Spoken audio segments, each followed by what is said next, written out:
The first real snow of the winter had fallen the night before. In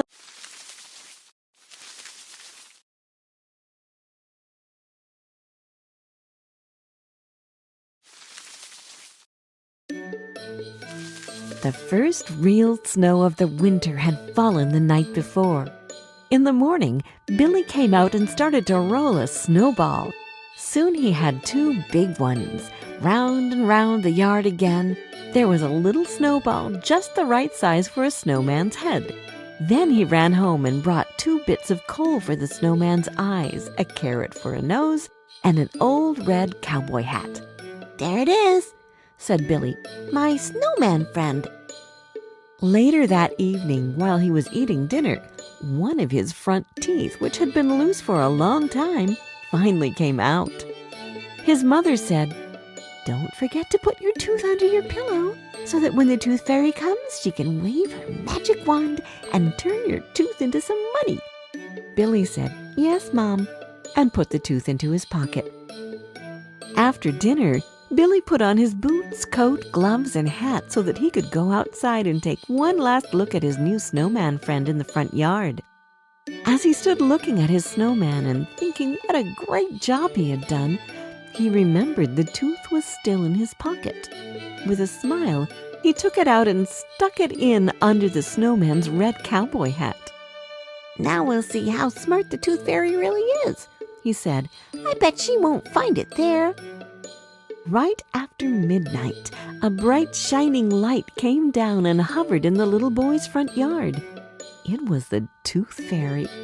She went straight up to the snowman and smiled as she shook her head. "That Billy, doesn't he know that you can't fool the tooth fairy?" Then she waved her magic wand, and a cloud of fairy dust came down on the snowman's head, where Billy's tooth was hidden under the red cowboy hat. In a bright flash of light, the tooth was turned into a new shiny quarter, and the tooth fairy was gone. As the winter sun started to shine into his room, Billy jumped up, got dressed, and then ran out to see his new snowman and whether or not the tooth fairy had found his tooth. As Billy ran up to the snowman, he suddenly looked around and realized that something was different. There were funny tracks all over the yard in the snow, and the snowman was in a different place than where he had been the day before. He walked slowly up to the snowman and got really close to the snowman's face, and right at that moment, the snowman sneezed really loudly. Billy jumped way up in the air. He was really surprised and a little scared. "You can't be alive!" he shouted. "Are you sure?" said the snowman rather nervously. He felt kind of bad for having sneezed and for scaring the little boy. "A snowman can't talk or sneeze or anything," said the little boy.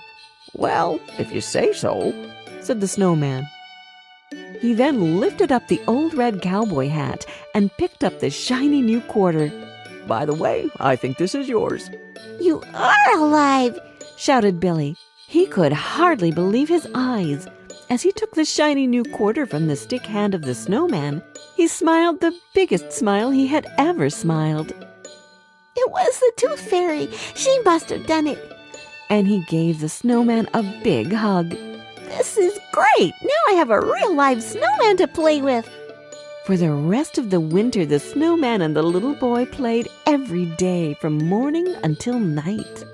They had more fun than any little boy and his snowman had ever had.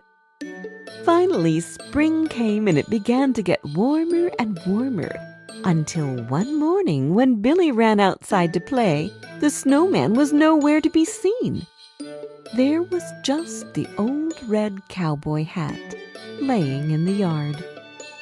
When he picked up the red cowboy hat, he found a tiny little snowman.